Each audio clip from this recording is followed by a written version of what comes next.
কি রে গুলিস্তানের পাইলট? আরে বুর্জ খলিফার মালিক, আপনার বুর্জ খলিফা দেহেই তো বিমানটা ঘুরোই দিলাম। আমার অপমান করার চেষ্টা করলেই না। এই সবাই দেখাই পাইলট মশাইরে পাইছি, বিমান উঠবো। জীবনে বিমানে উঠার বহুত ইচ্ছা ছিল, পাইলট মশাইরে যদি পাইছি তা উঠবো। দৈর্য সব।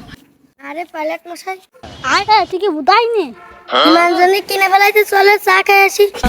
বিমান না গিয়ে কি চা খাতে যাবি? এ অত কথা না করে জলদি বিমানে উঠ। ভাই বিমান হতে দরজা খুব। আরে সায়েন্টিস্ট মশাই, গবেষণা কত দূর? ওকে এই জায়গা তো বালবা কথা কতি কেউ ডাইনি রে। ওই পাইলট মশাই বিমানের দরজা খুলেছে, জলদি সব বিমানে ওঠ। চা খাতে যেতে হবে, ধরে চা ঠান্ডা হয়ে গেল বৌদি। সব বিমানে ওঠ। ও ভাই বিমানের দরজা খুব।